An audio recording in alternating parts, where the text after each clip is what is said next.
Yo, what's up guys? It's Overjust over here coming at you with some StarCraft Remastered. Now, today we've got a game that was played on the Korean ladder by two players that I'm not going to lie to you, I don't quite know who they are. I have no idea who this Terran is in the top left in the red pieces, but I think I do have an idea about this Zerg player to the bottom right with the blue pieces. I believe this is Saxary. So, we're going to get into this. Saxary is going to be scouting in the wrong direction. This is, by the way, Pantheon, for those of you who don't know the map. We've got vertical natural spawns. Is this vertical natural spawn? No, this is counterclockwise naturals. Okay, I am a big fat liar. We've got those bases in the middle of the map on each side, and we've got our Terran going for what is going to look like a Rax expand. We're gonna see if he's going to drop any more barracks, or if he's going to continue with an expansion. Got the drone scout coming from our blue Zerg. However, he's going to be scouting in the wrong direction twice in a row. This Terran player should know. Well, actually rather not. He didn't see this overlord, so he's not going to know that the Zerg isn't here.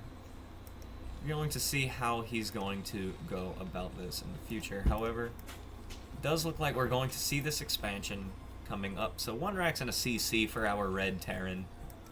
And we have our natural about to finish for our Zerg.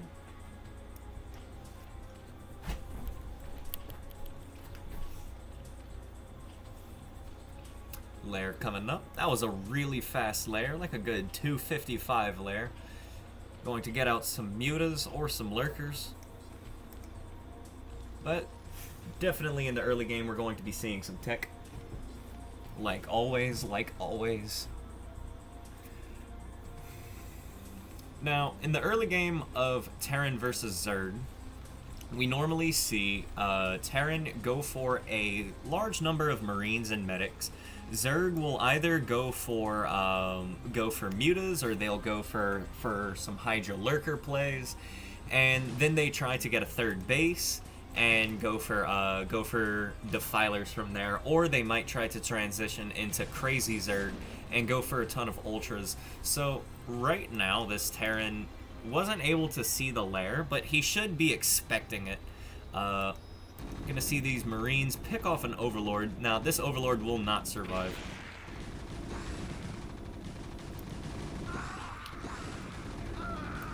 I was a little bit sloppy. I was only expecting 1 Marine to go down there. Just a little bit sloppy from our red Terran.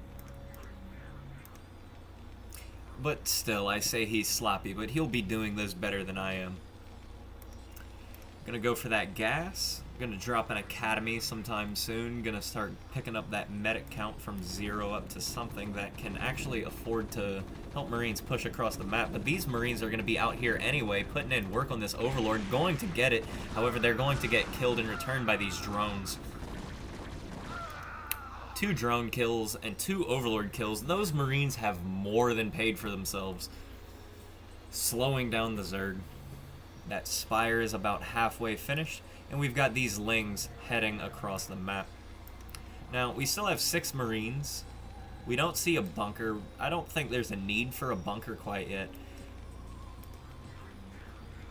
However, what we don't see... here it is, the engineering bay. Yeah, you normally want to get the engineering bay out just a little bit quicker. By the time the mutas pop out, the missile turrets should be started, and it looks like they... no, it looks like this is just on time, actually. Just in time. As soon as that engineering bay finishes, he should be dropping some turrets. Now, this sunken colony is going to get pressured by these Marines. If this was me, I would have kept killing that. But these guys are much better than I am. So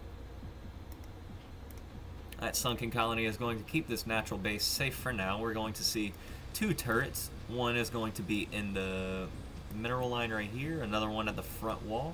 We should see another one over here, and maybe, yes, and one by the production. So everything for the Terran is going to be covered, and he does have the proper amount of SCVs to be continually producing everything while also building turrets. So everything's going to be fine.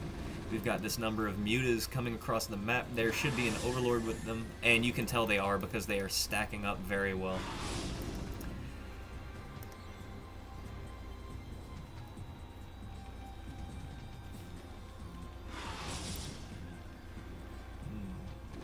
Mutas are going to be trying to pick off Marines, trying to pick off SCVs. This isn't a number of mutas where you can really fight a turret so much. He might lose one.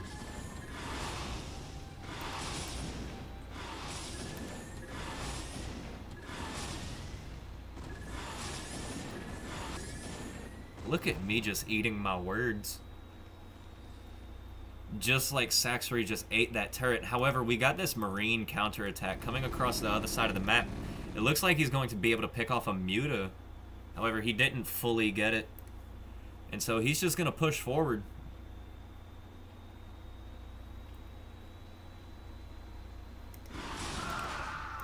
Ooh, that was a big hit. The group of mutas coming back into one pile. Got 10 mutas here. That's not enough Marines to contend with a group this size. 4 Marines will not be able to take down mutas. They can almost just stand there and kill them. And those medics are free lunch meat. Now, we got another group of Marines here. And we've got some more production on the way. We've got another factory. Well, we've got a factory. We've got 2 more barracks. We're getting that +1. So it looks like we're going to go into an upgrade Terran.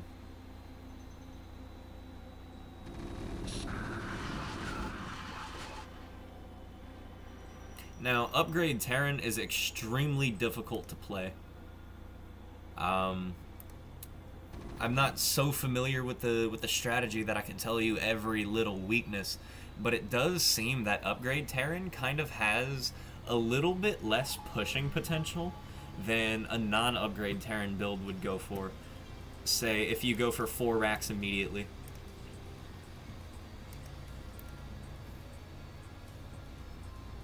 This is an interesting move. We're going to be scouting for this base down here. Doesn't see it.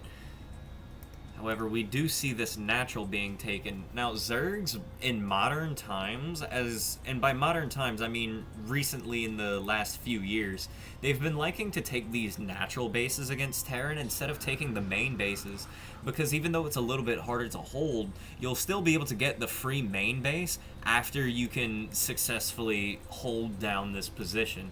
The main base is practically free, and that's a 4th base that you're not going to really have to worry about taking. Now, we might see a muta get picked off here.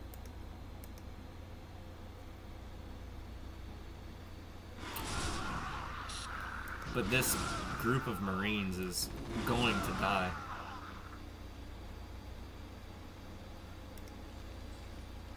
Our Zerg player in the blue pajamas being extremely efficient with those mutas, just killing every group of Marines that walks out onto the map.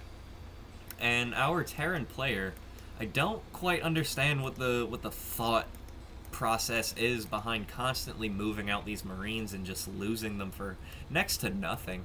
He got 1 muta with that group of Marines that died over in this location, and that was it. We've got these mutas flying over, and he's leaving his base again. He might be able to pick off that medic. Yes, he will. And that Marine clump just has less healing power. It just has less staying power behind it now. You're going to see these mutas pick off tons of Marines, tons of medics. That's their main job. They want to slow the Terran down from being able to push into this location or into this location. And if they can pick off enough stuff, then they completely kill the push before it even gets to the other side. Now we see that Valkyrie going to be following those mutas, going to make it very hard for these mutas to engage against those Marines. Those Marines are going to stem forward. We got lurkers, but these eggs have 10 armor and they're almost done, so these eggs are not going to go down anytime soon. However, as soon as they hatch, they should burrow, and the scan goes down anyway, but he didn't even need it. The lurker died immediately. This lurker is going to burrow and try to protect this hatchery. However, it's not going to be in range of the Marines if they're way back here, and our red Terran knows exactly that, and he's going to be pushing this hatchery and potentially getting the kill on it, going to move up that lurker. However, that's not going to be enough. That hatchery could potentially still fall. He's going to focus it down, and now he's going to get out. Going to pick off that lurker, that Hydra. Another lurker and another Hydra. He's going to morph that lurker, and he's going to morph that Hydra into a lurker. Picking up more barracks, he's going to get Irradiate, going to start going for that SK Terran. We've got an armory. I wonder what he's going to be doing with that armory. He needs the armory for Valkyries. I forget that. If you can't tell, I don't make Valkyries very much. Third base coming down on location for our Terran. Another attempt at a third base at the 3 o'clock position for our Zerg. And we've got some lurkers heading over to the 3 o'clock position, going for that defense. We've got another little bio ball pushing out of the main base for the Terran, going to be looking at killing this Muta that's scouting this third base, going to be harassing this SCV. Marines and medics moving back up north.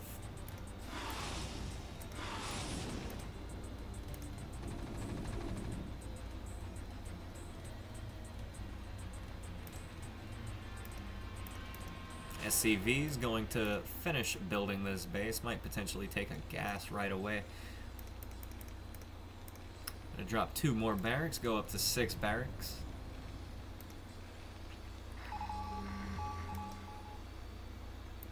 It'd be nice to see him add on tanks, since we do know that we're fighting against lurkers right here. Wow, that's a perfect stack of 3 lurkers right there. But enough about the lurkers at the natural. We got this push heading towards the 3 o'clock position. But those lurkers, they can't be focused down. The Overlord is in the way.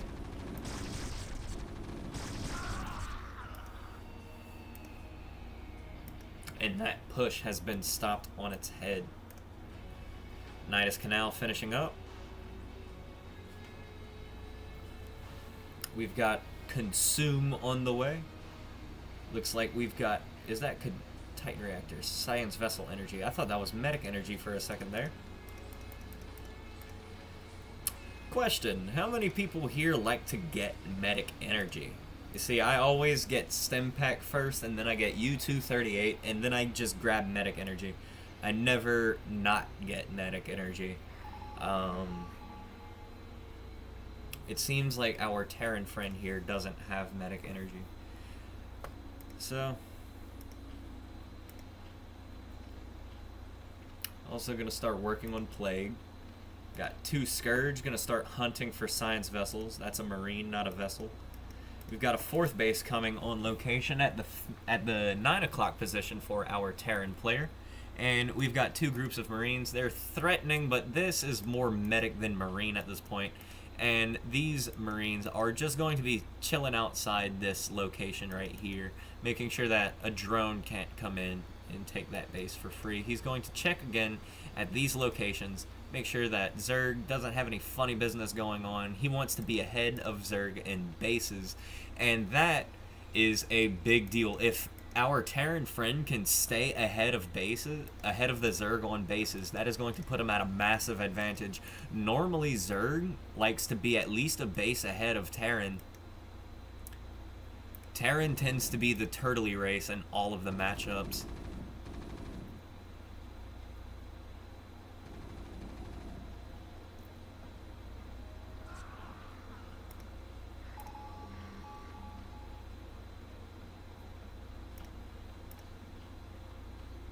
Science Vessel is going to irradiate that Defiler. That was a really nice move. We're going to see a Dark Swarm get thrown down.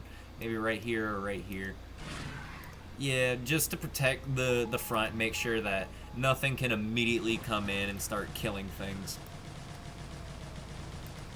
Going to be taking care of this egg.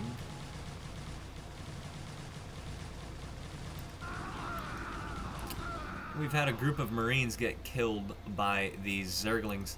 Now,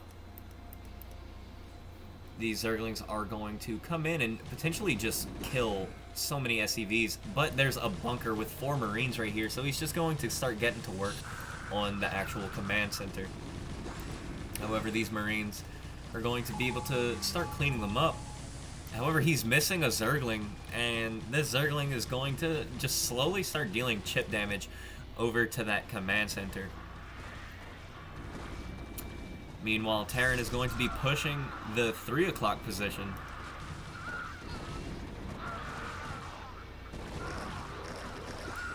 And this group of bio has gotten cleaned up now. As you can see, the health has stopped draining from this CC, so he did manage to kill that Zergling. You see a Zergling here making sure that nothing is happening at this mineral-only base. And a huge plague on the science vessels. He's going to be picking them off. One thing that I love to see is whenever players will remake just a couple of mutas and they get the plague on the vessels and just go destroy all of the vessels with just a couple of mutas. That's always been one of my favorite plays. You got a defense matrix on the Firebat. Now, Firebats already come with a base armor, and with the concussive damage that they deal to Zerglings, and combined with the splash damage, this Firebat is the bane of Zerglings right here. Absolutely nothing is going to be able to kill him right now.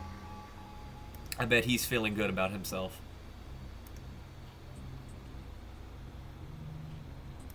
Now, we've got a 5th base coming out for our Terran player, and we still don't quite yet see a 4th base being secured by our Zerg friend.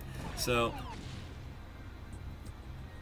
Zerg is floating quite a bit of money. It's kind of hard to believe that this actually is Saxory. I'm beginning to believe that less and less. Our Terran player is maxed out. Our Zerg player, 44 drones, 109 supply with 1,800 in the bank. He needs to drop down some hatcheries immediately.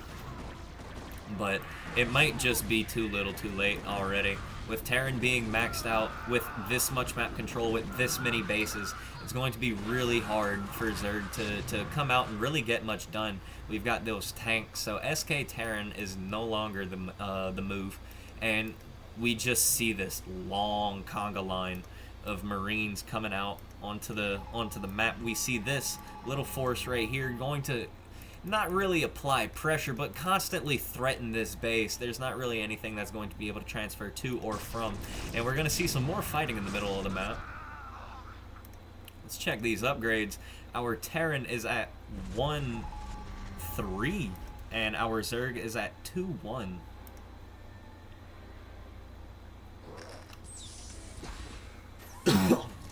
Excuse me. I'm gonna see this Zerg player attempt to take this 6 o'clock position, morph in some lurkers. However, Terran's already on top of it. He's going to come down and he's going to take out this drone. These lurkers are going to hatch right in time. However, it doesn't look like they're going to get burrowed immediately, and 2 of the lurkers are going to suffer for it. However, we still got this bio and these vessels with these tanks right outside this location. These units could potentially get stuck. We're going to see an irradiate on this Defiler, but the Defiler manages to land a Dark Swarm. Still nothing happening at this location, and he should be able to, yes, get the drone down to take this base. We see some Zerglings still scouting these bases. These haven't been cleared up. Terran doesn't look like he has any interest in taking these mineral-only expansions. He is all about that gas. We see another Plague onto the vessels, however. It still just feels like a little bit too much for the Terran, and that's it. We have GG for our Zerg. If you like this video, make sure you leave a like, comment, and subscribe. And if you like these games, tell me who you want to see more of. It's a little bit difficult to tell who exactly is playing with all of these. We got binary names, we've got barcodes. Everybody on the ladder at such a high level is constantly remaking accounts. It's a little bit hard to tell exactly who is playing. But it's always a good time to just pull replays from the top of the ladder and just cast them on the channel. It's very fun indeed. Now, this game, while not particularly action-packed, is a really great example of how Terran has the potential to get map control, and whenever that map control is utilized properly, could prevent Zerg from really just growing on the map. We saw that third base right here get killed, and Zerg fought to get this base, and then beyond that, there was not really any opportunities for Zerg to get up a fourth base. That 6 o'clock position was denied. I believe there was another attempt at one of these positions, and now Terran got up to 5 bases. Just a nightmare scenario for our Zerg to be in. Terran expanding to the corners. Normally, you would see Terran be on those 3 bases the way Zerg was, and Zerg would be overtaking the corners, going for Carapace upgrades, and going for those ultras, or something of that nature. We might see Hydra Lurker Defiler with our new Firebat meta that we've been seeing recently. It's been a good time, and we will have more good times to come. Peace.